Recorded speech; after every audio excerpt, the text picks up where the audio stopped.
শুনেন, একটা হাদিস বর্ণনা করতে আবু হুরায়রা রাদিয়াল্লাহু আনহু অজ্ঞান হয়ে পড়ে যেতেন।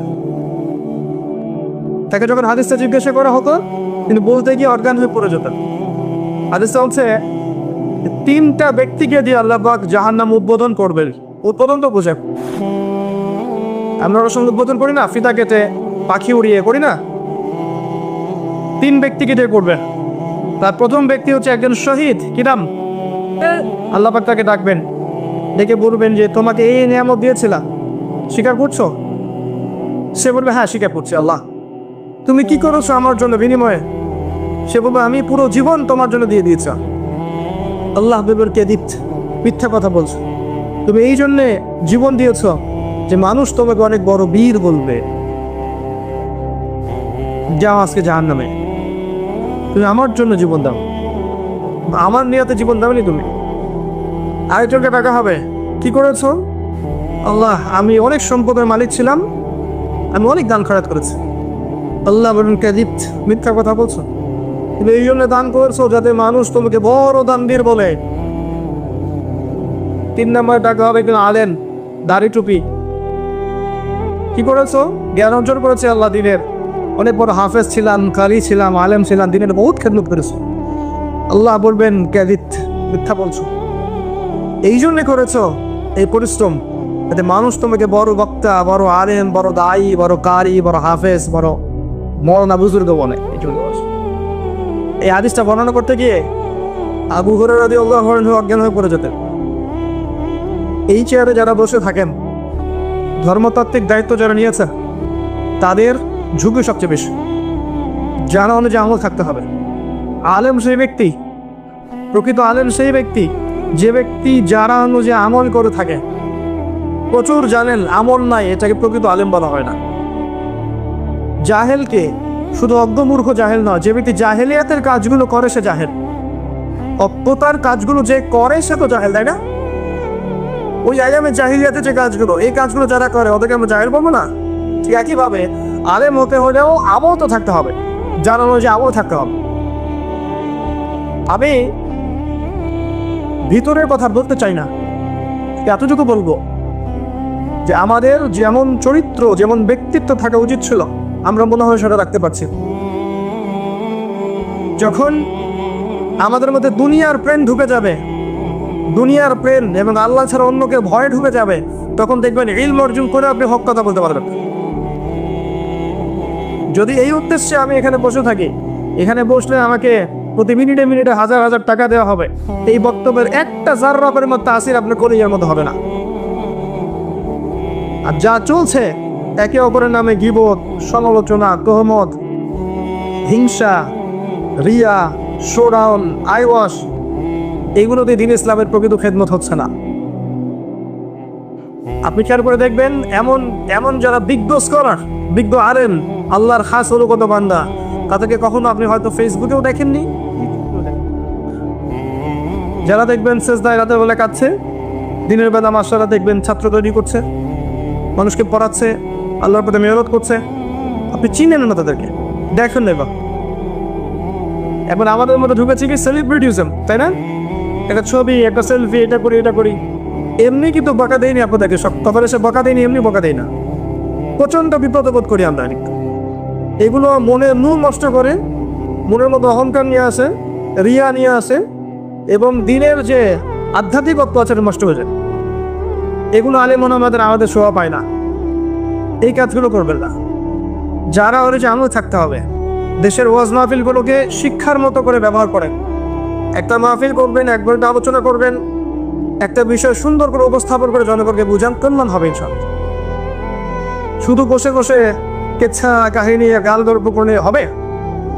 মনে করেন একটা কথা বল, মনে করেন আমি এখানে 1 ঘন্টা কথা বলবো, কথার কথা বলছি, আমি সৈয়দপুর থেকে এসেছি, আরে ঢাকায় নেমেছি, সেখান থেকে এসেছি, আমার একটা কস্টিং আছে।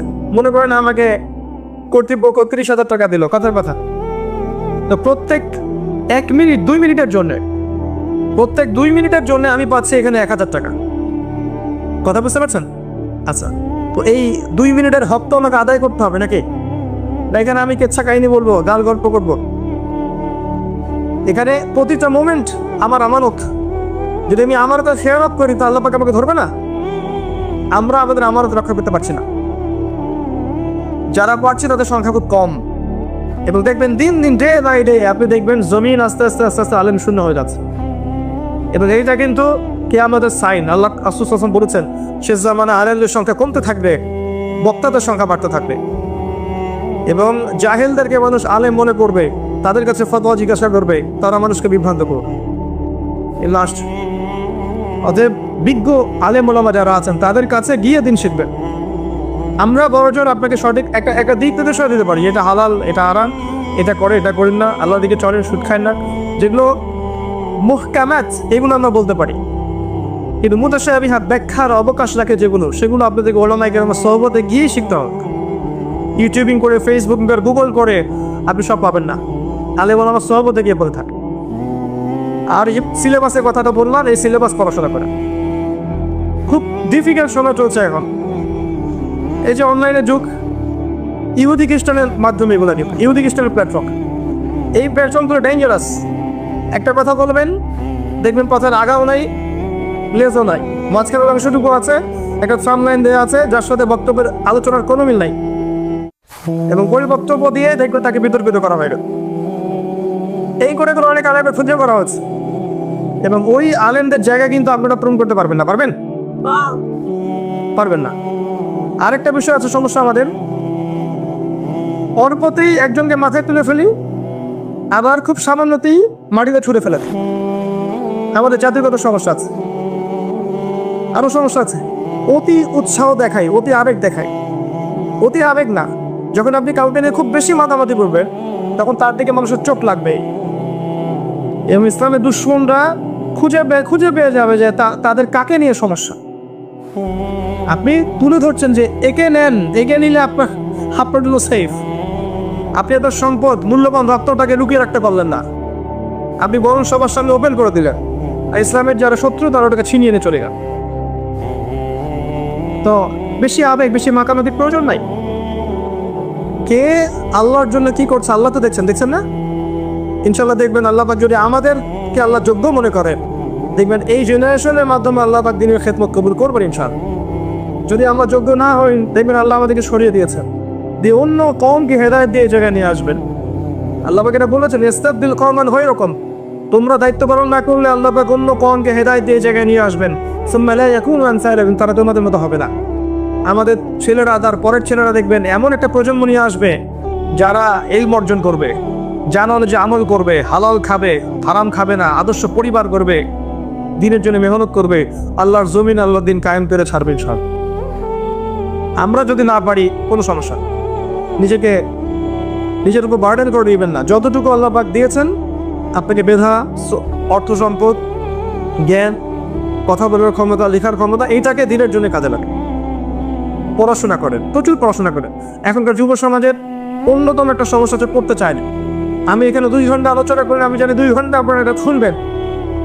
2-4 ঘন্টা সবার হাতে একটা করে বই দিয়ে বলি 2 ঘন্টা আমার একটা এক্সাম নিব, আর দেখবেন যে 10টা-20টা লোক বসে আছে, বাড়ি বলে চলে গেছে, পড়াশোনা করতে চায় না। বাস্তবতা, পড়াশোনা ছাড়া কোনো গতি নাই। এটা একটা বড় জিহাদ আপনার জন্য। এখন জ্ঞান দিয়ে আপনাকে যুদ্ধ করতে হবে, জ্ঞান দিয়ে যুদ্ধ করতে হবে। মুসলিমরা এত পিছিয়ে থাকবে কেন? আমাদেরকে সব থেকে এগিয়ে যেতে হবে। একটা মাদ্রাসার আলেম ইংরেজিতে বক্তব্য দিতে পারবেন, এমন যোগ্যতা তাকে অর্জন করতে হবে। একটা জেনারেল শিক্ষিত ছেলেকেও এমন করে জ্ঞান অর্জন করতে হবে যে আপনিও ইউনিভার্সিটি ক্লাসে কোরআন পড়াবেন ইনশাআল্লাহ। এগুলো করতে হবে, একটা সমন্বয় দরকার। খেয়াল করে দেখেন, মাদ্রাসা যারা পড়ছেন মাশাআল্লাহ অনেকদিন ধরে অনেক সাবজেক্ট করেছেন, কিন্তু দেখবেন ইংরেজি, ম্যাথামেটিক্স, সায়েন্স, আপনার যে political science, Jio politics, history, এই সাবজেক্টগুলো তারা কিন্তু ছুঁয়ে দেখছেন না, বা পড়লে খুব সামান্য, এটা যথেষ্ট নয়। আবার যাবে দেখবেন এই জেনারেল লাইনে পড়ছি আমরা মাশাআল্লাহ সায়েন্সে পড়ছি, আর্টসে পড়ছি, কমার্সে পড়ছি, বিবিএ, এমবিএ সব করছি, কিন্তু দেখবেন ওযুর ফরজ কয়টা বলতে পারি না। এই দ্বিচারিতা থাকলে সমস্যা আছে। এমন সিস্টেম নেন, এমন সিলেবাস নিয়ে আসেন যে সিলেবাসের মধ্যে সব সাবজেক্ট আপনি লঞ্চ করতে পারেন। আপনি যদি নাও পারেন, পরবর্তী যে ছেলেমেয়েগুলো আছে ওদের জন্য স্কুল করে ধরেন, মাদ্রাসা করেন, কলেজ করেন, এমন সিলেবাস দেন যাতে আমাদের বাচ্চারা ওইটা পায় যেটা আমরা পাইনি। এই কথাটা আমি কেন বলতে পারলাম? বিকজ আমি মাদ্রাসায় ঢুকেছি, মাদ্রাসার সমস্যা দেখেছি, আর জেনারেল লাইনে তো পড়েছি বিশ্ববিদ্যালয় পর্যন্ত, এখানকার সমস্যা দেখেছি। আমি আপনাকে আপনার ভাষায় বোঝাতে পারলাম জিনিসটা। এই যে মাহফিল, শোনেন, যদি এমন সিস্টেম করতে পারেন রাষ্ট্র থেকে, কিরকম যে বিসিএস পরীক্ষা হয় না, এরকম পরীক্ষা হবে, সিলেবাস প্রদান করে দেওয়া হবে, সিলেবাসে কোরআন থাকবে, হাদিস থাকবে, ফিকহ থাকবে, ইসলামের হিস্ট্রি থাকবে, অর্থনীতি থাকবে, সব থাকবে। একই সাথে ইংরেজি, সায়েন্স, জিওপলিটিক্স, ইকোনমিক্স, এই সাবজেক্টগুলো থাকবে। একটা সুন্দর সাবজেক্টগুলোকে কেন্দ্র করে একটা সিলেবাস লঞ্চ করে বিসিএস স্টাইলে পরীক্ষা নেন, রিটার্ন নেন, আবার ভাই বানেন, আবার রিটার্ন নেন, আবার ভাই বানেন, ক্যাডার বের করি না, আবার ক্যাডার, বিশেষ ক্যাডার বের করি না। এইভাবে আপনি সারা দেশে 100টা আলেম ক্যাডার বের করেন এবং রুল করে দেন এই 100টা আলেম সারা দেশব্যাপী দাওয়াতি কাজ করবে, কোনো মাহফিলে গিয়ে 1 টাকা নিতে পারবে না, বরং তাদেরকে রাষ্ট্র থেকে ভাতা দিয়ে দাও, গাড়ি দিয়ে দিব, আমি বাড়ি দিয়ে দিব, একটা সরকারি কর্মকর্তাকে যা দিই তাই দিয়ে দিব, এবং তাদের দেখবেন বক্তব্যের ভাষা হবে সেম, এবং সিলেবাস যেহেতু সেম, তারা বিভ্রান্তি ছড়াবে না, সুন্দর ইসলামী দাওয়াত সারা দেশ জুড়ে ছড়াবেন স্যার। তখন এই চেয়ারে বসে ওই রামসাম যদুমধু কেউ বসে কথা বলতে পারবে না। এবং এই পরীক্ষাটা জেনারেল লাইনের এবং মাদ্রাসা সবার জন্য ওপেন করে দেন, যারা মাস্টার্স করেছে, যারা এদিকে দাওরা করেছে, সবার জন্য ওপেন করে দেন। তারপর দেখেন জ্ঞানের ক্ষেত্রে জেনারেলরা পিছিয়ে থাকবে, ওরা উঠে আসবেন সব। সিস্টেম লঞ্চ করতে হবে। এখানে দেখবেন এমন কিছু ওয়াজ মাহফিল হয়েছে যেগুলো কমেডির মতো হয়েছে। আমি যে এটিএন, তারপরে যমুনা, অন্য কিছু চ্যানেলে দেখলাম, এক রিপোর্ট করেছে যে কমেডি এখানে বসে বসে যে কথাগুলো জনগণের সাথে বলেছে, হাসিয়েছে, রং তামাশা করেছে, ওগুলোকে কাট করে এটা রিপোর্ট করেছে। এগুলো দেখলে একটা সেকুলার মানুষ কি ইসলামের দিকে আগ্রহ পাবে? এগুলো দেখলে কি যারা একটু আধুনিক স্মার্ট মানুষ, তারা কি এগুলো দেখে ইসলামের সম্পর্কে খারাপ ধারণা জানাবে না? এগুলো যে দায়ী কে হলো তাহলে? আমি দায়ী, আপনিও দায়ী। আপনিও তাদেরকে ডেকে এনে ওয়াজ শুনলেন কেন? আপনি কি জন্য এরকম জাহের বেরকে নিয়ে এসে কথা শুনলেন? একটা ওয়াজের লেকচারে বসলো, বসে একটা গান শোনানো, একটা মানে ডিজের মতো রক সং করছে, আশ্চর্য বিষয়, মানে অবাক করার বিষয়। এটাকে দিনই মাজলিস অন্য কিছু। এই জিনিসগুলো যদি চলতে থাকে তাহলে ডে বাই ডে দেখবেন ইসলাম সম্পর্কে কিছু মানুষের খারাপ ধারণা জানবে না। কিন্তু নবী সাল্লাল্লাহু আলাইহি ওয়াসাল্লামের কোন সাহাবী কি এমন করে দিন প্রচার করেছেন? মুসআব বিন উমাইর রাদিয়াল্লাহু আনহু এইভাবে দিন প্রচার করেছেন? তাহলে আমরা যদি এই বিষয়টাকে ব্যবসার মতো করে না নেই এবং লোক দেখানো বিষয়গুলোকে না নেই, এটাকে শুধু আল্লাহর জন্য দিন এই জমিনে দিনের প্রচার হবে এবং যুগোপযোগীভাবে দিনটা মানুষের সামনে তুলে ধরতে হবে, এই উদ্দেশ্যে কাজ করতে হবে। আল্লাহ পাক তৌফিক ইনায়াত করুন, আমিন। আমার কথায় কিছু মনে করবেন না, আমি কাউকে আঘাত করার জন্য কথা বলি। কিছু বিষয় আমি ফিল করি ভিতর থেকে, জাস্ট শেয়ার করলাম। যদি এমন হতো কতই না ভালো হতো, এমন মনে হয়। কিন্তু আমার হাতে তো কোনো ক্ষমতা নেই, আছে কোনো ক্ষমতা নেই। তো যদি আল্লাহ পাক ঊর্ধ্বতন কর্তৃপক্ষদেরকে হেদায়েত দেন বা বুঝ দেন, হয়তো বা তারা এগুলো করতে পারে। আমরা দোয়া করি আল্লাহ পাক উপর থেকে নিচ পর্যন্ত সবাইকে হেদায়েত দান করে। আমি কারো মাঝে কোনো বিভক্তি দেখি না। আমার কাছে মনে হয় সবাই মুসলিম, সবাই আমরা ভাই। সবার মাঝখানে ভালো কিছু আছে, আপনি পাবেন, কিছু খারাপ পাবেন। খারাপগুলো ছেড়ে দেন, ভালোগুলো নিয়ে থাকে। আমরা সমালোচনায় বেশি পটু, যে খারাপটা বেশি চর্চা করতে পছন্দ করি। কারণ মানুষের মধ্যে ভালো কিছু নাই, আমরা ভালো কিছু বলতে চাই না। এই কারণেই আল্লাহ পাক আমাদের উপর আযাব দিয়ে দেন। এগুলো অনেক সময় দেখা যায় আমাদের উপর আযাব হয়ে আসে, আমরা বুঝতে পারি না। আল্লাহ বোঝার তৌফিক ইনায়াত করুন, আমিন। আমি আলোচনা গুটিয়ে নিচ্ছি। তো আমি এতক্ষণ যে কথাগুলো বললাম, কোরআন থেকে আপনাকে একটা জিনিস বোঝাতে চাইলাম যে প্রত্যেক যুগে যুগে আল্লাহর সুন্নাত একই। এই যুগে আমরা কার উম্মত? মুহাম্মদ সাল্লাল্লাহু আলাইহি ওয়াসাল্লাম। এই উম্মত যখন পৃথিবীতে এসেছে, ওই আয়ামে জাহিলিয়াতে শিরক ছিল, সুদ ছিল, জিনা ছিল, ব্যভিচার ছিল, গোত্রীয় হানাহানি ছিল, নারী অবমাননা ছিল, অনেক জাহিলিয়াত ছিল। মাত্র 23 বছরের ব্যবধানে, শেষ করছি শোনেন, মাত্র 23 বছরের ব্যবধানে তিনি ওই জাহিলি আরবকে পরিবর্তন করে সোনালী আরবে পরিণত করেছেন। করেন নাই? কি করেছেন তাহলে? 23 বছর পরে আরবের দিকে তাকান, ওখানে কোনো শিরক নাই, না কোনো বেদাত আছে, না হারাম আছে, না সুদ আছে, না জেনা আছে, না গোত্রীয় হানাহানি, কিচ্ছু নাই। সোনার একটা আরব। নিরুপর হলো তারা কোরআন এবং হাদিসের হকটা আদায় করেছেন, করে নাই? আমরাও যদি এখন এই যুগে কোরআন এবং সুন্নাহর হকগুলো আদায় করি, ইনশাআল্লাহ যারা দেখবেন আপনি আগামী 20, 30, 40, 50 বছর পর হলেও এমন প্রজন্ম গড়ে উঠবে ইনশাল্লাহ, দেখবেন যারা আল্লাহর জমিন আল্লাহর দিন কায়েম করে ছাড়বে ইনশাল্লাহ। শোনেন, যারা খেলাধুলা নিয়মিত করে আধা ঘন্টা 1 ঘন্টা করেন, এবং এই খেলাধুলার সময় আপনার যেন নামাজ ছুটে না যায়, কাপড় যেন সফর নষ্ট না হয়, খেলতে খেলতে জিকির পড়া যায় না, সুবহানাল্লাহ আলহামদুলিল্লাহ বলা যায় না, যাবে জিকির করতে পারবেন আপনি। আপনি খেলেন, শারীরিক পরিশ্রম করে, দেখবেন আপনার শারীরিক কষ্টতার কারণে আপনার ঘুমটা ক্লিয়ার হবে এবং আপনার ক্ষুধা বাড়বে, খাওয়ার রুচি বাড়বে। আপনি খাবেন বেশি, তখন ব্যায়াম করবেন, ফিজিক্যালি স্ট্রং হবেন এবং ঘুমাবেন ক্লিয়ার, মাথা ফ্রেশ থাকবে, তখন পড়াশোনা করলে মন বসবে। এগুলো টিপস আমাদেরকে দেওয়া হয়েছিল ছোটবেলা। তো আর বললাম না খেলাধুলার হিস্ট্রি আমার, এতটুকু বলেন যে রোজা রেখে 2 বেলা খেলেছে, রোজা রেখে 2 বেলা খেলেছে, এক সময় ছিল আবার। যাই হোক, তো নামাজ পড়েন, শারীরিক কষ্ট পড়েন, ব্যায়াম করেন, চরিত্র ধরার কথা বলছে। এই টেকনোলজির দিকে বেশি যায় না, আপনি কায়িক পরিশ্রম করেন, সাংসারিক দায়িত্ব নিয়ে শেখেন, বাজার করেন, বাবাকে সহযোগিতা করেন, মাকে সহযোগিতা, সাংসারিক দায়িত্ব পালন করেন।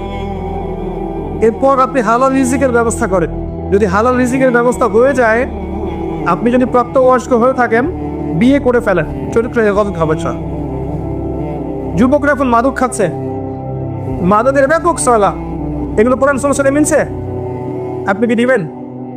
যুব সমাজ এখন পর্নোগ্রাফিতে আসক্ত, তাদের রাত পর্নোগ্রাফি না দেখলে কাটে না, এগুলো কোরআন সুন্নাহর সাথে মেলে?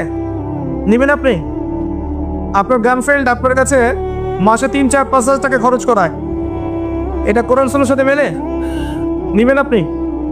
জিনা আপনি করতে পারবেন চাইলেই, করতে পারবেন, পতিতার উন্মুক্ত, আপনি কি যাবেন?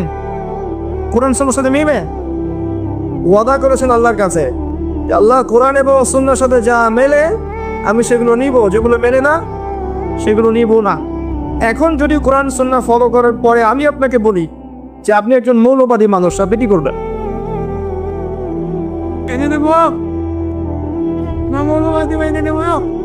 শব্দটার ব্যাখ্যা শোনেন। কোনো একটা বিষয়ের মৌলিক বিষয়গুলো যারা মেনে চলে তাদেরকে ফান্ডামেন্টালিস্ট বলা হয়। একটা আদর্শ, একটা দর্শনের, একটা ধর্মের মৌলিক বিষয়গুলো যারা মেনে চলে তাদেরকে ফান্ডামেন্টালিস্ট বলা হয়। একটা ধর্মের মৌলিক বিষয়গুলো, নামাজ, রোজা, হজ, যাকাত, এগুলো যদি না মানে কেউ, সে কি মুসলিম হতে পারবে? এই শব্দটা খারাপ? কখনো খারাপ না, শব্দটা তো ভালো শব্দ। অবশ্যই আপনাকে এটা হতেই হবে, না হলে তো আপনি মুসলিম হতে পারছেন না। হ্যাঁ, একটা বিষয় খারাপ, সেটা কি? জোর করে নিজের আদর্শ অন্যের উপর চাপিয়ে দেয়া, এটা খারাপ না? ইসলাম কি কখনো জোর করে অন্য কারো উপর আদর্শ চাপিয়ে দিয়েছে? এই যে পৃথিবীতে, এবার দেখেন, আসেন বিশ্বের দিকে, এই যে পৃথিবীর বিভিন্ন দেশে পাখির মতো মুসলিমদেরকে হত্যা করা হয়েছে এবং হচ্ছে। যারা হত্যা করছে তাদের এগেনস্টে কি ইসলাম, মুসলিমরা জোর করে ইসলাম চাপিয়ে দেওয়ার চেষ্টা করেছে? ইরাকের দিকে তাকান, ইরানের দিকে তাকান, ইয়েমেনের দিকে তাকান, প্যালেস্টাইনে তাকান, আফগানিস্তান, এই যে আপনার কাশ্মীর, এই যে আপনার এটা কি বলে মিয়ানমার, উইঘুর, প্রত্যেকটা কন্টিনেন্টে তাকান, যাদেরকে মেরে ফেলা হচ্ছে এরা কি অমুসলিম না বেশিরভাগই মুসলিম? মুসলিম মারা আছে, মুসলিম বোনরা আছে, আমাদের ভাইরা আছে এবং ছোট ছোট বাচ্চারা আছে। এরা কি জোর করে ইসলাম চাপিয়ে দেওয়ার চেষ্টা করেছে?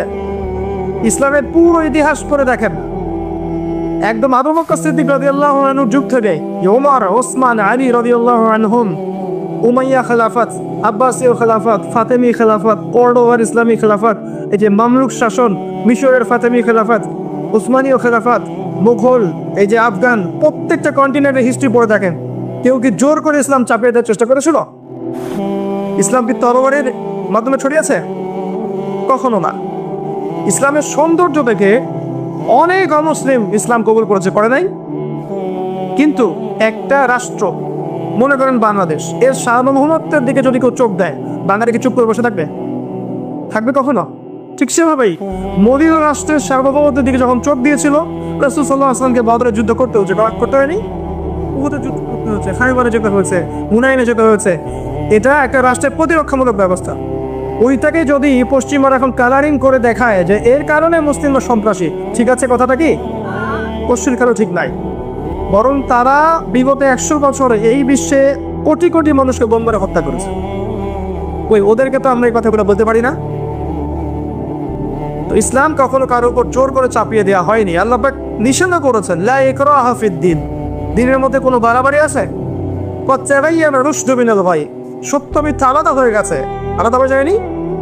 যার ইচ্ছা হয় সে ইসলাম কবুল করে হেদায়েতের পথে আসবে, যার ইচ্ছা হয় না সে সেই অবস্থায় মৃত্যুবরণ করবে। আল্লাহ পাকের কিছু আসে যায়? আমরা কোরআন এবং সুন্নাহর মূলনীতিগুলো ফলো করবো ইনশাআল্লাহ আযজা ওয়া জাল। এবং এই মূলনীতিগুলো ব্যক্তি পর্যায়ে আছে, আপনার পারিবারিক পর্যায়ে আছে, সোশ্যাল পর্যায়ে আছে, ওয়ার্ল্ড ওয়াইডও আছে। যার যেখানে সক্ষমতা সে সেখানে পালন করবে ইনশাআল্লাহ। কারণ এবার আসেন, আল্লাহ পাক আদম আলাইহিস সালামকে যে সৃষ্টি করলেন, প্রথম তাকে কি করেছেন বলে তো? কি করেছেন? নাম জ্ঞান শিক্ষা দিয়েছে, তাই না? ওয়াল্লামা আদামাল আসমা কুল্লাহা, এই কুল্লাহা শব্দটা মনে রাখবেন। আল্লাহ নিজে বলেছেন আমি আদমকে প্রতিটা বিষয়ের নাম শিক্ষা দিয়েছি।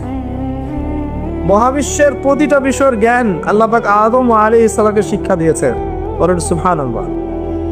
এমন জ্ঞান শিক্ষা দিয়েছেন যেই জ্ঞান আল্লাহ পাক মালায়েকাদেরকেও শিক্ষা দেননি। যখন আদম আলাইহিস সালামকে বলতে বলা হলো নামগুলো বলে দাও, তিনি সব নাম বলে দিলেন। ফেরেশতাদেরকে জিজ্ঞাসা করা হলো বলে দাও, তারা বলতে পারলো না। তারা বললো যে অতটুকুই জানি যতটুকু আপনি শিখিয়েছেন। এরপর আল্লাহ পাক বললেন আদমকে সেজদা করো, তাই না? এরপর ফেরেশতা নূরের, ওই যে নূরের ফেরেশতা এই মাটির আদম সন্তানকে সেজদা করলো। সুবহানাল্লাহ। আমরা কিন্তু আমাদের মূল্য বুঝি না যে আমরা কত উন্নত সৃষ্টি, আল্লাহ পাকে কত প্রিয়, আল্লাহ কত ভালোবেসে মহব্বতের সাথে আমাদেরকে সৃষ্টি করেছে। আমরা কিন্তু আমাদের মূল্য বুঝি না। যদি বুঝতাম যে আল্লাহ আমাদেরকে কত ভালোবাসে এবং আল্লাহ আমাদেরকে কি পরিমাণ রহম করতে চান, আমরা পশ্চিম কালেও বেনামাজি থাকতাম না, বেরোজাদার থাকতাম না, আমরা আল্লাহ অবাধ্য হতাম না। আবার কোথায় মনে করবেন আমি কাউকে আঘাত করার জন্য কথা বলি, কিছু বিষয় আমি ফিল করি ভিতর থেকে, জাস্ট শেয়ার করলাম। যদি এমন হতো কতই না ভালো হতো, এমন মনে হয়। কিন্তু আমার হাতে তো কোনো ক্ষমতা নেই, আছে? কোনো ক্ষমতা নেই। তো যদি আল্লাহ পাক ঊর্ধ্বতন কর্তৃপক্ষদেরকে হেদায়েত দেন বা বুঝ দেন, হয়তো বা তারা এগুলো করতে পারে। আমরা দোয়া করে আল্লাহ পাক উপর থেকে নিচ পর্যন্ত সবাইকে হেদায়েত দান করে। আমি কারো মাঝে কোনো বিভক্তি দেখি না। আমার কাছে মনে হয় সবাই মুসলিম, সবাই আমার ভাই। সবার মাঝখানে ভালো কিছু আছে, আপনি পাবেন, কিছু খারাপ পাবেন। খারাপগুলো ছেড়ে দেন, ভালোগুলো নিয়ে থাকে। আমরা সমালোচনায় বেশি পটু, যে খারাপটা বেশি চর্চা করতে পছন্দ করি। কেন? মানুষের মধ্যে ভালো কিছু নাই, আমরা ভালো কিছু বলতে চাই না। এই কারণেই আল্লাহ পাক আমাদের উপর আযাব দিয়ে দেন। এগুলো অনেক সময় দেখা যায় আমাদের উপর আযাব হয়ে আসে, আমরা বুঝতে পারি না। আল্লাহ বোঝার তৌফিক এনায়েত করুন। আমি আলোচনা করিয়ে নিচ্ছি। তো আমি এতক্ষণ যে কথাগুলো বললাম, কোরআন থেকে আপনাকে একটা জিনিস বোঝাতে চাইলাম যে প্রত্যেক যুগে যুগে আল্লাহর সুন্নত একই। এই যুগে আমরা কার উম্মত? মুহাম্মদ সাল্লাল্লাহু আলাইহি ওয়াসাল্লাম। এই উম্মত যখন পৃথিবীতে এসেছে, ওই আয়ামে জাহিলিয়াত শিরক ছিল, সুদ ছিল, জিনা ছিল, ব্যভিচার ছিল, গোত্রীয় হানাহানি ছিল, নারীর অবমাননা ছিল, অনেক জাহিলিয়াত ছিল।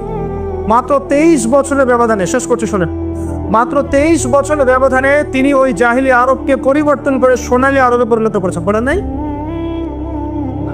কি করেছেন তাহলে? 23 বছর পরে আরবের দিকে তাকান, ওখানে কোনো শিরক নাই, না কোনো বেদাত আছে, না হারাম আছে, না সুদ আছে, না জেনা আছে, না গোত্রীয় হানাহানি, কিচ্ছু নেই। সোনার একটা আরব। কিরকম করে হলো? তারা কোরআন এবং হাদিসের হকটা আদায় করেছেন, করেন নাই? আমরাও যদি এখন এই যুগে কোরআন এবং সুন্নাহর হকগুলো আদায় করি, ইনশাআল্লাহ তাআলা দেখবেন আপনি আগামী 20, 30, 40, 50 বছর পর হলেও এমন প্রজন্ম গড়ে উঠবে ইনশাআল্লাহ, দেখবেন যারা আল্লাহর জমিন, আল্লাহর দিন কায়েম করে ছাড়বে ইনশাআল্লাহ। কোরআন পড়তে শিখুন, আরবি ভাষা শেখেন, কোরআনের অনুবাদ শেখেন, নিয়মিত একবার কোরআন তেলাওয়াত করেন, কোরআনটা বোঝেন, তাফসীর পড়েন, হাদিসের বইগুলো পড়েন, রাসূলের সিরাতগুলো পড়েন, প্রচুর পড়াশোনা করেন, জানা অনুযায়ী আমল করেন, হালাম খান, আবশ্যক পরিবার করেন, মানুষের সৎ কাজের আদেশ করেন, অসৎ কাজ থেকে নিষেধ করেন। উম্মাকে ঐক্যবদ্ধ করার চেষ্টা করেন, সকলের শুভাকাঙ্ক্ষী হন, কল্যাণকামী হন, শৈথিল্যতাবাদী হন না, চরমপন্থী হন না, উগ্র হন না, মধ্যমপন্থী থাকেন। ইনশাল্লাহ দেখবেন আমাদের ক্ষুদ্র ক্ষুদ্র প্রচেষ্টাগুলোর মধ্য দিয়ে ইসলাম এগিয়ে যাবে এবং এদেশ বাংলাদেশ মুসলিমদের একটা সুপার পাওয়ার হতে পারে ইনশাআল্লাহ আজ্জা ওয়া জাল। যখন থেকে আপনার ভালো মন্দ বোঝার ক্ষমতা হয়েছে, ঠান্ডা মাথায় রিকল করার চেষ্টা করেন আপনার মেমোরিকে, যে আপনি কি কি বড় বড় পাপ করেছেন। পারা যাবে? একটা খাতা নেন সামনে, নিয়ে লিখেন যে আমি 10টা বান্ধবীর সাথে প্রেম করেছি, বড় পাপ তো যে না। আমি মদ খেয়েছি বন্ধুদের সাথে, আমি গুন্ডাগিরি করেছি, একজনের হাতে রক কেটে দিয়েছি, পায়ে রক কেটে দিয়েছি, আছে না এগুলো আমল নামের মানুষের? আমি রিলিফের মাল মেরে খেয়েছি, আমি বোনের সম্পত্তি অধিকার দেইনি, পিতা মাতাকে আমি বৃদ্ধাশ্রমে পাঠিয়েছি, আমি এটা করেছি ওটা করেছি, হিসাব করা যাবে না? এগুলো তো করেছি আর করি নাই। আমি নামাজ পড়ি নাই এতদিন, এত ওয়াক্ত, আমি যাকাত দেই নাই, আমি রোজা রাখি নাই, পারা যাবে না? আমরা না করলে কি হবে? লেখা আছে না, দেখানো হবে না? সে ব্যক্তি বুদ্ধিমান যে নিজের হিসাব নিজে নিয়ে নিল দুনিয়ায়। এই জায়গায় আসেন, নিজের হিসাব নিজে নিয়ে নেন দুনিয়ায়। এবার আপনি দেখবেন যে আপনার আমার পাপগুলো দুই ভাগে বিভক্ত। একটা হচ্ছে আল্লাহর সাথে জড়িত, আর একটা মানুষের সাথে জড়িত। আল্লাহর সাথে যেগুলো জড়িত ইনশাআল্লাহ 2 রাকাত নামাজ, অনলি 2 রাকাত নামাজ, ওযু করে এসে মুখলেসভাবে আদায় করে চোখের পানি ফেলে দিয়ে শেষ রাতে আল্লাহকে বলা, আল্লাহ আমি এই পাপ করেছি, আল্লাহ আমাকে মাফ করুন। আল্লাহ রাব্বুল আলামিনের জন্য এটা মুহূর্তের ব্যাপার, আপনার সমস্ত পাপকে আল্লাহ পাক নেকি দিয়ে পরিবর্তন করে দিবেন ইনশাআল্লাহ। সূরা ফুরকানের শেষের দিকে আছে, ইল্লা মান তাবা ওয়া আমানা ওয়া আমিলা আমালান সালিহান ফাউলাইকা ইউবাদদিলুল্লাহু সাইয়্যাতিহিম হাসানাত। যারা তওবা করবে, ঈমান নিয়ে আসবে এবং আমলে সালেহ করবে, আমি আল্লাহ তাদের সমস্ত গুনাহগুলোকে নেকি দিয়ে পরিবর্তন করে দিব ইনশাআল্লাহ। আর এক শ্রেণীর পাপ পাবেন, সেটা হলো বান্দার সাথে জড়িত। এটা আল্লাহর কাছে মাফ চেয়ে লাভ নাই। আমাকে এসে বলতে হবে, ভাই আপনাকে গালি দিয়েছি, মাফ করে দেন। আমার আপনার কাছে গিয়ে বলতে হবে, ভাই আপনার গীবত করেছি, আমাকে মাফ করে দেন। আপনি আরেক ভাইয়ের কাছে গিয়ে বলবেন, ভাই আপনার টাকা আমি মেরে খেয়েছিলাম, টাকা নেন, শোধ করে নেন। প্রতিবেশীকে বলতে হবে, ভাই জমি নিয়ে নেন, জমি আমি মেরে খেয়েছিলাম। জনগণের সামনে এসে বলতে হবে, এই যে চালের বস্তা তোমাদের ছিল, আমি মেরে খেয়েছি, নিয়ে নাও। এত সহজ না। না হলে এগুলো কিয়ামতের মাঠে জমা থাকবে এবং পুলসিরাতে তারা দাঁড়িয়ে থাকবে। যখন আপনি আমি অনেক নেকি নিয়ে উঠবো, আল্লাহ পাক বলবেন নেকি দিয়ে দাও। কেন দিব? কারণ অমুককে গালি দিয়েছো, অমুকের টাকা নিয়েছো, ফেরত দাওনি, অমুকের কাছ থেকে অমুককে অপবাদ দিয়েছো, অমুকের সম্পত্তি মেরে খেয়েছো, অমুকের জমি মেরে খেয়েছো, ইত্যাদি ইত্যাদি। এখন তোমার নেকি দিয়ে ওদেরকে শোধ করো। তোমার আমল নামা থেকে নেকি সব চলে যাবে, আর ওর আমল নামা থেকে গুনাহ আপনার আমল নামায় চলে আসবে। বলেন নাউযুবিল্লাহ। আল্লাহ পাক পরকালে আমাদেরকে যেন বান্দার সাথে জড়িত হক নিয়ে না ওঠান। আমিন। একটা দোয়া করতে পারেন, আল্লাহুম্মা কফিনি বিহালালিকা আন হারামিক ওয়া আগনিনি বিফদলিকা আম্মান সিওয়াক। আশা করা যায় আল্লাহ পাক আপনার দুনিয়ার ঋণ দুনিয়ায় শোধ করে দিবেন ইনশাআল্লাহ। কি দোয়া বললাম? আল্লাহুম্মা কফিনি বিহালালিকা আন হারামিক ওয়া আগনিনি বিফদলিকা আম্মান সিওয়াক। হিসনুল মুসলিম বইটা পড়েন, পাবেন ইনশাআল্লাহ। তো যেটা বলছিলাম প্রিয় ভাইয়েরা, সামনে সিজন আছে, আমল নামা হিসেব করে নেন, রমাদান মাসটাকে কাজে লাগান। নবী সাল্লাল্লাহু আলাইহি ওয়াসাল্লাম বলেছেন, সেই ব্যক্তির জন্য ধ্বংস যে রমজান মাসকে পেল, রমজানকে পেয়েও তার গুনাহ মাফ করাতে পারলো না। নবীর নাম শুনে আমরা কেউ দুধ পড়লাম না। নবী সাল্লাল্লাহু আলাইহি ওয়াসাল্লাম বলেছেন, সেই ব্যক্তি ধ্বংস হোক যে রমজান মাসকে পেল, কিন্তু এই রমজান মাসকে পেয়েও তার গুনাহ মাফ করাতে পারলো না। আমরা এদের অন্তর্ভুক্ত হতে চাই না। আল্লাহ পাক হেফাজত করুন। রমজানের আগেই প্রিপারেশন নেন, মানসিকভাবে আমল নামা গুছিয়ে ফেলেন, টার্গেট করেন আপনি কি চাচ্ছেন রমজান মাসে। 30টা সওম তো আছেই, 5 ওয়াক্ত নামাজ জামাতে পড়ার চেষ্টা করেন, তারাবির সালাতগুলো আদায় করার চেষ্টা করেন। আল্লাহ পাক তৌফিক দান করুন। অন্তত একটা বার কোরআনকে খতম করার চেষ্টা করেন। প্রতিদিন 1 পারা করে পড়লে খতম হবে, পারা যাবে না? যারা পড়তে জানি না, এখনই পড়া শিখে নেন। 1 মাস আছে, পড়া শিখে নেন। রমজান মাসে মসজিদ ভিত্তিক কোরআন শিক্ষার তালিম এবং কোর্স চালু করেন। মানুষকে কোরআন শিখান। 5 ওয়াক্ত নামাজের পরে দারসে হাদিস চালু করেন, মানুষকে হাদিস শিখান। মহিলাদের জন্য, মা বোনদের জন্য কোরআন শিক্ষার ব্যবস্থা করেন, ওদেরকে বাসায় শিখান। রমজান মাসে বাজারে বেশি যাবেন না, বেশি আড্ডাবাজি করতে বসবেন না, 3-4 জন মিলে এক জায়গায় আড্ডা মারতে বসবেন না, দিনই আলোচনা ছাড়া। বসলেই গীবত হবে, রোজা নষ্ট হয়ে যাবে। মানুষের সাথে কম মিশেন রমজান মাসে। যত বেশি মানুষের সাথে মিশবেন তত বেশি গীবত তহমত করতে হবে, তত বেশি অন্যের সমালোচনা লিখতে হবে। আলাইকুম আনফুসাকুম ভুলে যাবেন, মানুষকে নিয়ে ব্যস্ত হয়ে থাকবেন এবং অন্তরে নূর নষ্ট হয়ে যাবে। মানুষের সাথে জড়িত পাপ কাঁধে চলে আসবে। কম মিশেন আল্লাহর ওয়াস্তে, রমজান মাসে কম মিশেন, কম বাজারে যান। বাজারে যায়েন না, গেলে দ্রুত চলে আসেন। যদি প্রয়োজনে যেতেই হয় দ্রুত চলে আসেন। চেষ্টা করেন মাসের বাজার আগেই করে রাখতে, ঈদের বাজার আগেই করে রাখতে। এই শেষের দশক, স্পেশালি লাইলাতুল কদর যেখানে থাকে, এই দশক মানুষ বাজারে কাটায়। বাঙালি মুসলিম এই দশকটা বাজারে কাটায়, ইল্লা মাশা আল্লাহ। আর মা বোনদের তো খবর নাই, এরা তো মার্কেটেই বেশি ঘুরে বেড়াবে দেখবেন। আর এত বেশি ইফতারের আইটেম করতে যায় না যে এই খাওয়ার পিছনে আপনার সময় চলে যায়।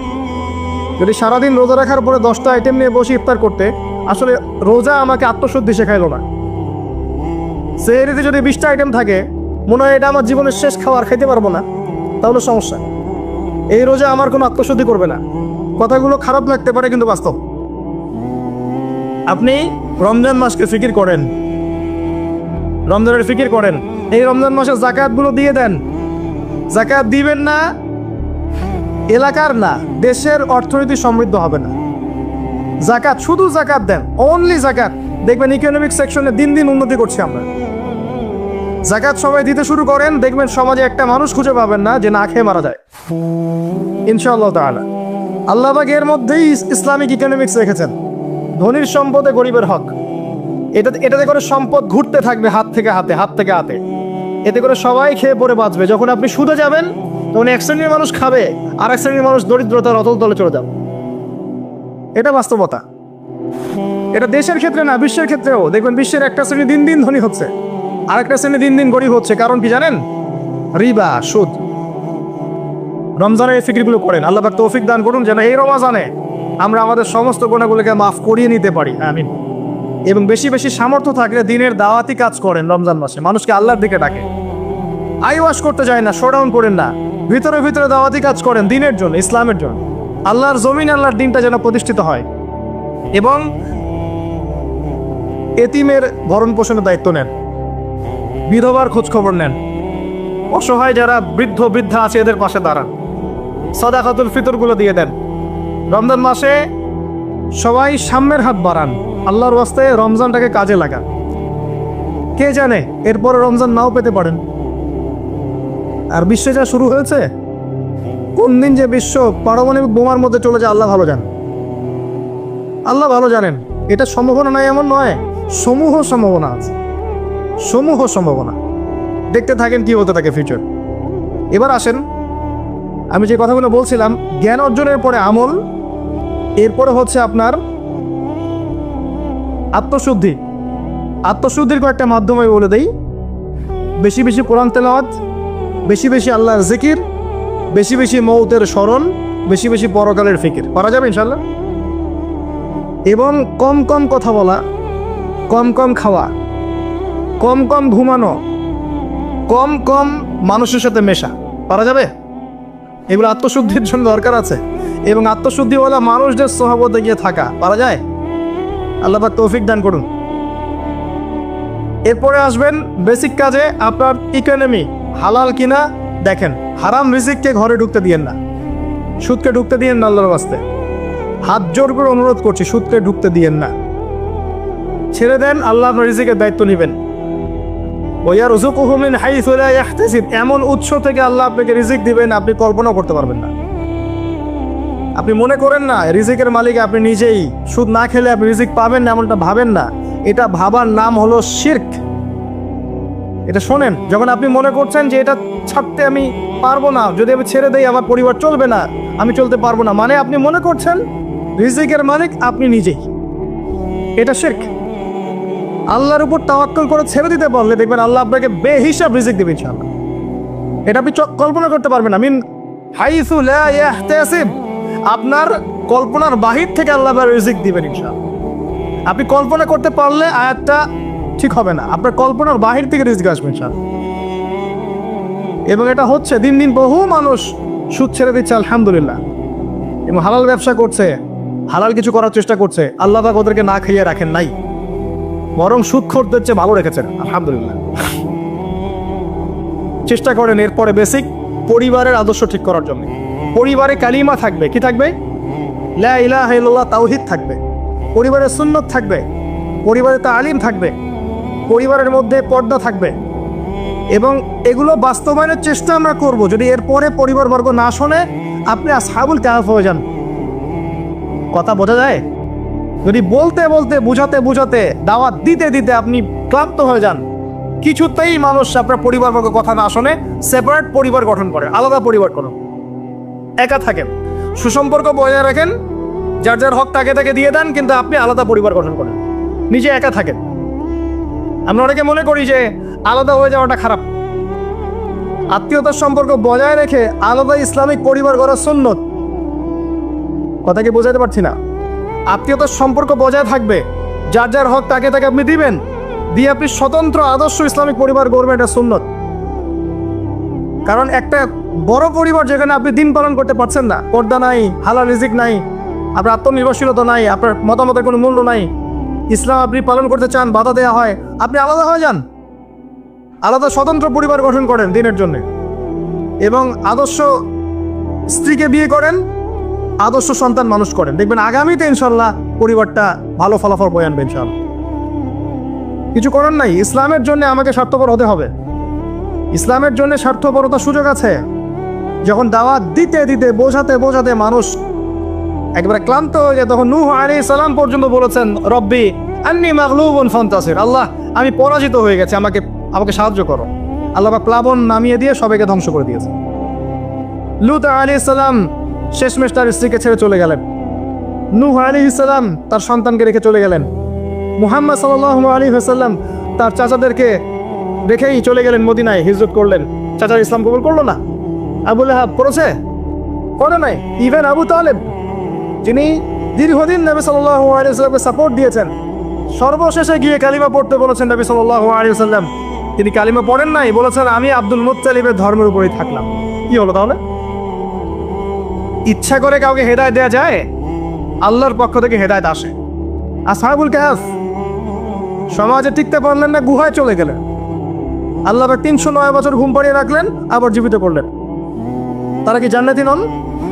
ইব্রাহিম আলাইহিস সালাম বাবাকে এত নসিহত করলেন, বাবা বলল বের হ বাসা থেকে, নাহলে মাথা ফাটিয়ে দেবো রজম করে একবার। উনি চলে গেলেন, সাথে একজন তার স্ত্রী সারা আলাইহিস সালাম, তাকে নিয়ে চলে গেলেন প্যালেস্টাইন। প্যালেস্টাইনের নাম শুনেছেন? কোথায়? শেষ জামানার সবচেয়ে ইম্পর্টেন্ট জায়গা প্যালেস্টাইন। মনে রাখবেন, শেষ জামানায় যত কিছু ঘটছে এর কেন্দ্র হচ্ছে ফিলিস্তিন এবং জেরুজালেম। ওই জায়গাটার জন্য এত কিছু, বিশ্বে যা কিছু দেখছেন ওই জায়গার জন্য এত কিছু। কিছু মানুষ চায় ওখান থেকে বিশ্ব শাসন করতে, এবং তারা সেটা করবেও। এটা একটা সাময়িক সময়ের জন্যে, তারপরে ইনশাআল্লাহ তাআলা মুসলিমরা ওদের গর্দান উড়িয়ে দিবে ইনশাআল্লাহ। এবং ঈসা আলাইহিস সালাম সেখান থেকে ইসলামী খেলাফা আবারও বাস্তবায়ন করবেন ইনশাআল্লাহ তাআলা। আসেন এই বেসিক কাজগুলো করেন প্রিয় ভাইরা। আর আল্লাহ পাক আমাদেরকে কিছু প্রতিভা দিয়েছেন, কাউকে জান, কাউকে মাল, কাউকে লিখার ক্ষমতা, কাউকে বলার ক্ষমতা। আল্লাহ পাক যাকে যে প্রতিভা দিয়েছেন, এই প্রতিভাটাকে আপনি দিনের কল্যাণে ব্যয় করেন। যদি একটা মসজিদ করতে পারেন করেন, একটা মাদ্রাসা করতে পারেন করেন, একটা শিক্ষা প্রজেক্ট করতে পারেন করেন, একটা ইসলামিক এনজিও করতে চান করেন, এতিমদের দায়িত্ব নেন, কোনো প্রজেক্ট করেন, মানবতার সেবামূলক কোনো কাজ করেন, পলিটিক্সের থেকে ভালো কিছু করতে চান করেন, পলিটিক্সের থেকে যদি ভালো কিছু করতে পারেন সেটাও করেন। মানে আপনি যেখানে আছেন সেখান থেকে দিনের জন্য কিছু করেন, পারবেন না? একজন মানুষ ধরেন একটা এলাকার রাজনৈতিক নেতা, তার পক্ষে কি পসিবল না ইসলামের জন্য কাজ করা, মানুষের ভালো করা সম্ভব না? পসিবল, এবং অনেক ক্ষেত্রে আমার চেয়ে বেশি পসিবল। একজন আলেম, তার জন্য কি এইসব মঞ্চে বসে দিনের কথা বলা সম্ভব না? মানুষকে দিনের পথে ডাকা সম্ভব না? একজন মসজিদের মুতাওয়াল্লি, তার জন্য কি মসজিদটা আবাদ করা সম্ভব না? একটা মাদ্রাসার প্রতিষ্ঠাতা, তার জন্য কি মাদ্রাসা আবাদ করা সম্ভব না? আমাদের প্রত্যেককে আল্লাহ বা কিছু না কিছু সুযোগ দিয়েছেন, ওগুলোকে ফাইন্ড আউট করে আল্লাহর ওয়াস্তে যে কয়দিন বেঁচে থাকবো দিনের জন্য কিছু করে কবরও যাই, ইনশাল্লাহ জান্নাত পাওয়া যাবে। এগুলো বাস্তব কথা, প্র্যাকটিক্যাল কথা। আর একটা কথা মনে রাখবেন, আল্লাহ পাক বলেছেন নাসুল্লাহ ফানাসিয়াহুম, যারা আল্লাহকে ভুলে যাবে আল্লাহ ওদেরকে ভুলে যাবেন। যারা আল্লাহকে ভুলে যায় আল্লাহ তাদেরকে ভুলে যান। ইন্নাল্লাহা লা ইউগাইয়িরু মা বিকওমিন হাত্তা ইউগাইয়িরু মা বিআনফুসিহিম। একটা কওম যতক্ষণ তার অবস্থা পরিবর্তনের চেষ্টা করে না, আল্লাহ পাক ওই কওমের অবস্থা পরিবর্তন করেন না।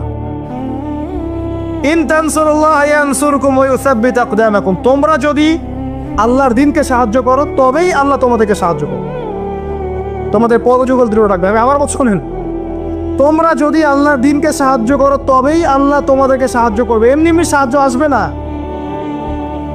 আসবে না, কখনোই না।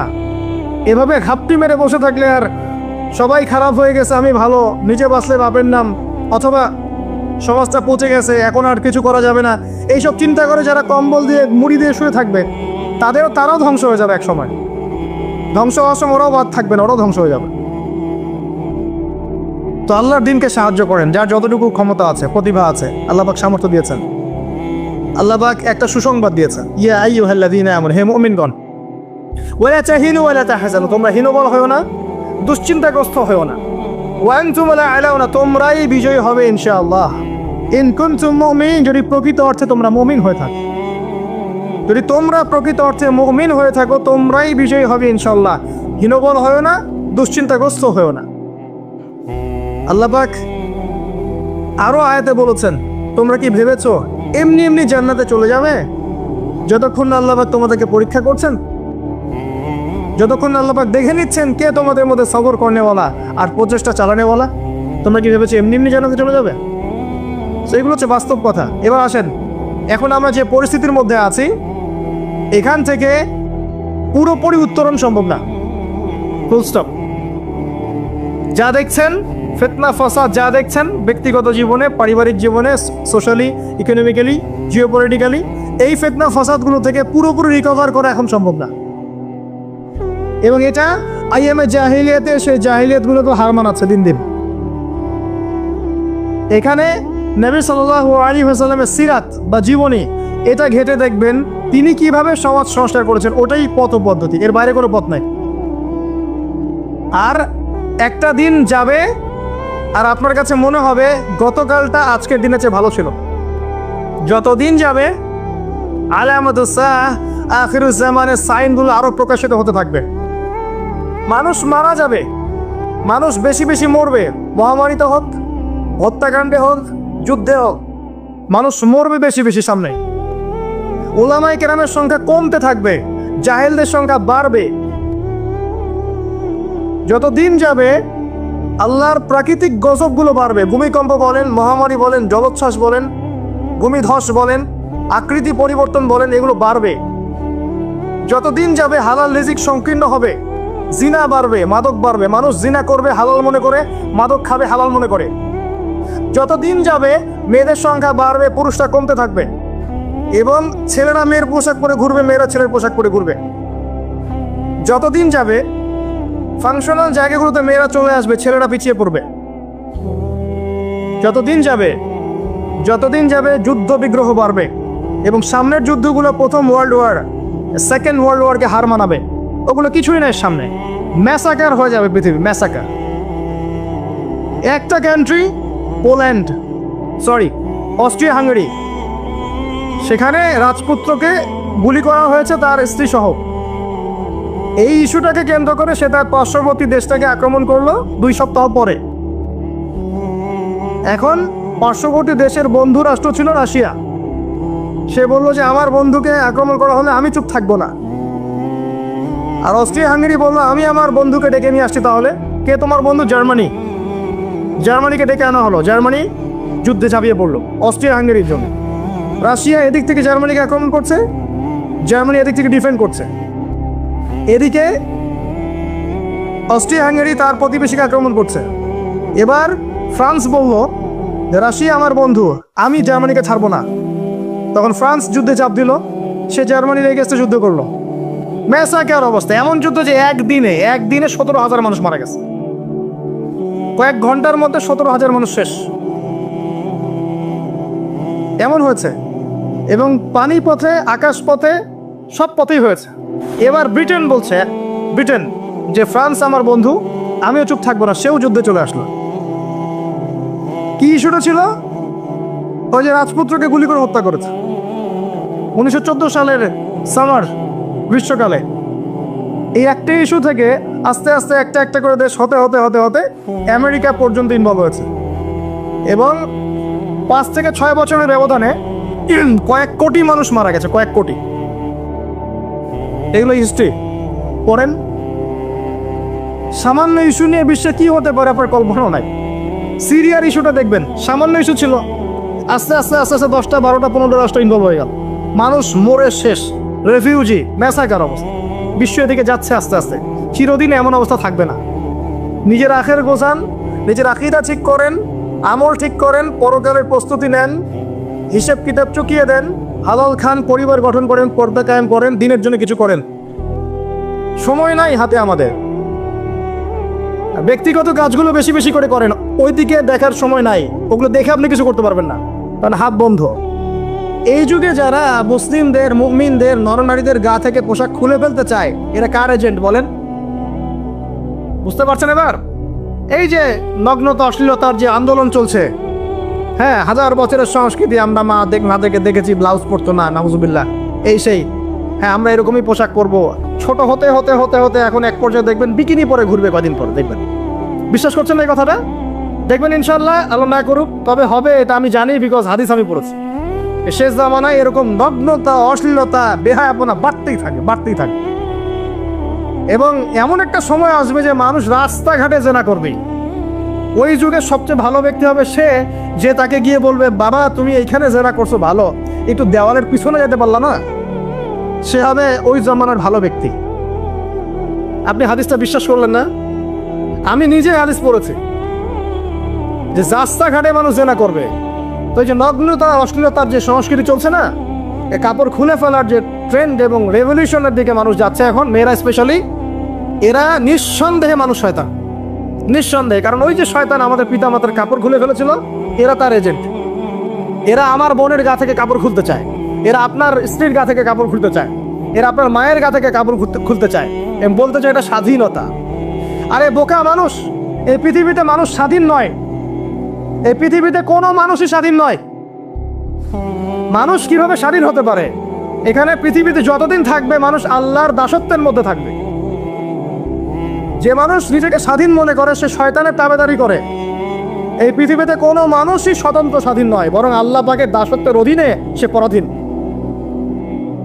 মানুষ বুঝতে চায় না যে স্বাধীনতার ডেফিনেশন কি। আল্লাহ পাকের রুলস এবং রেগুলেশনস মেনে চললে পরে আমি তখন স্বতন্ত্র স্বাধীন, আল্লাহর দাসত্বের অধীনে, দাসত্বের বাইরে গিয়ে নয়।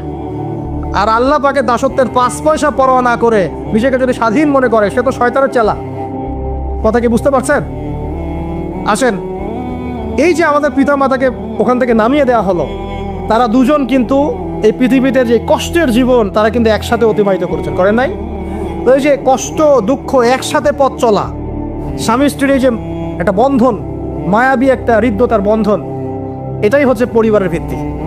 আমি আদর্শ পরিবারের দিকে যাচ্ছি আস্তে আস্তে ইনশাআল্লাহ। কোরআন থেকে আপনাকে কয়েকটা দলিল দিচ্ছি। এবার দেখবেন তাদের সন্তান হাবিল কাবিল, ওই যে কি হলো, কাবিল হাবিলকে, পড়েন নাই? কাবিল হাবিলকে হত্যা করলো। এখানে হত্যার মূল কারণ কি ছিল? হিংসা। কাবিলের কোরবানি কবুল হচ্ছে না, হাবিলেরটা হচ্ছে।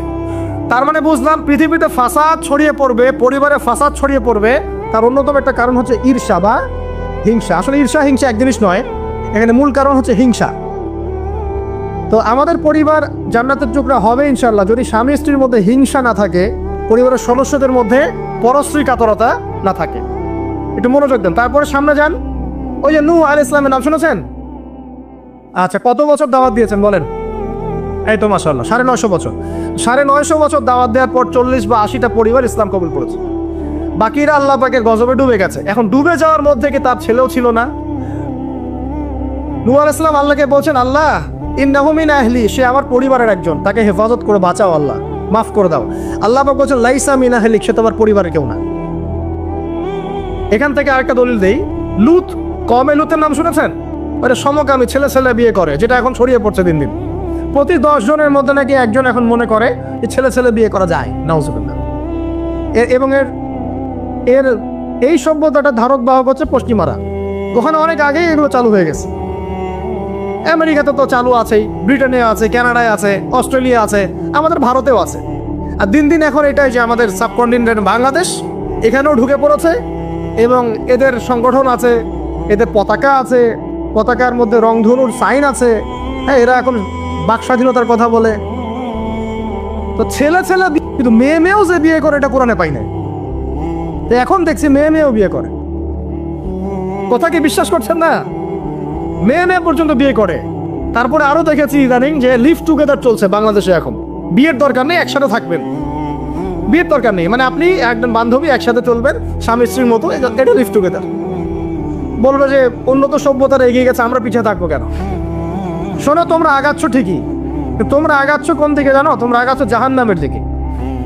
তোমরা জাহান্নামের দিকে আগাচ্ছ, তোমরা ঠিকই আগাচ্ছ, অস্বীকার করছি না। তোমরা এগিয়ে যাচ্ছ ঠিকই, বাট জাহান্নামের দিকে। তোমাদের তাকদীরে যদি হেদায়েত না থাকে, জাহান্নামের মর্মান্তিক আযাব থেকে কেউ বাঁচাতে পারবে না। তো এই কওমে লূতকে আল্লাহ পাক ধ্বংস করেছে নির্মম ভাবে।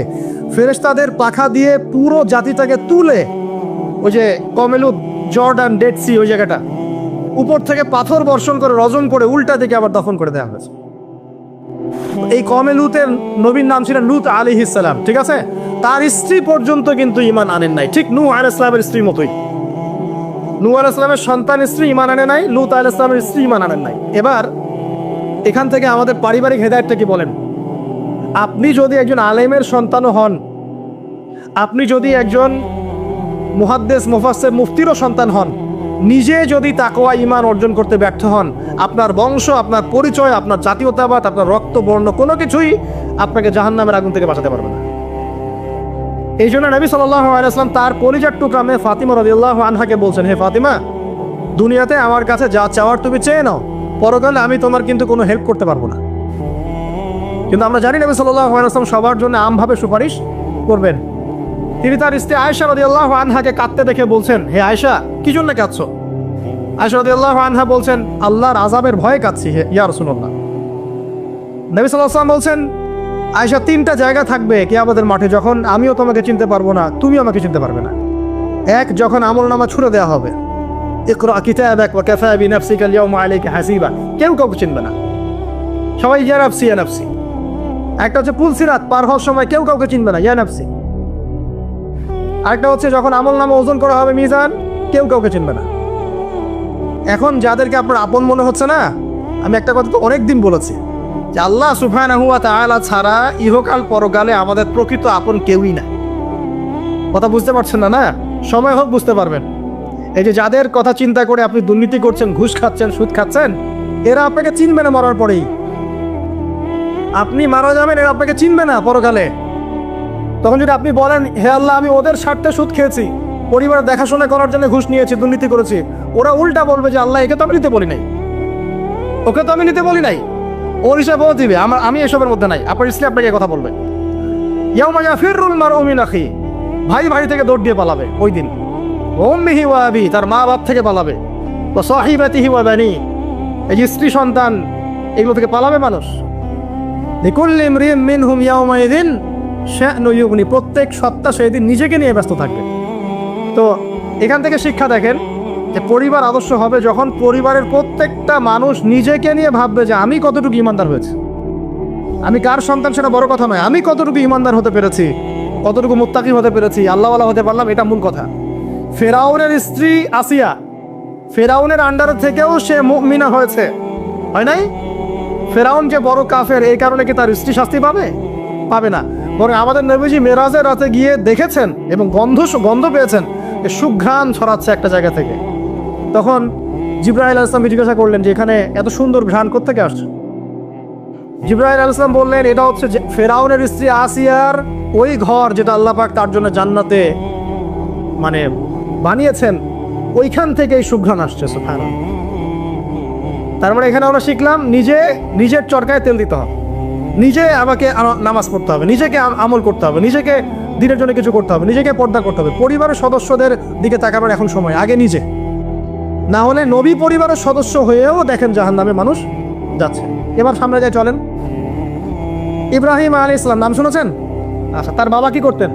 বড় পুরোহিত ছিলেন। আর যেখানে শিরক সেখানেই দেখবেন ইব্রাহিম, যেখানেই কুফর সেখানেই মুহাম্মদ সাল্লাল্লাহু আলাইহি ওয়াসাল্লামের জন্ম হয়, এটাই নিয়ম।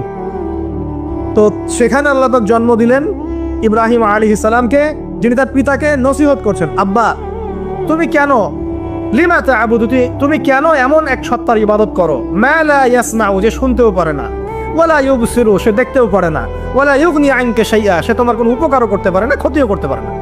ইভেন তোমার স্ট্যাচুর গায়ে একটা মাছি যদি বসে, এটাকে সে নিজে সরাতেও পারে না, তার কোনো ক্ষমতা নাই। এখন তুমি কেন বাবা এর ইবাদত করছো? ইব্রাহিম আলাইহিস সালাম বলছেন। তখন তার বাবা বলছেন, আনতা রাগিবুন আন আলিহাতিনা ইয়া ইব্রাহিম, হে ইব্রাহিম তুমি কি আমাদের এই উপাস্যতা থেকে মুখ ফিরাচ্ছ?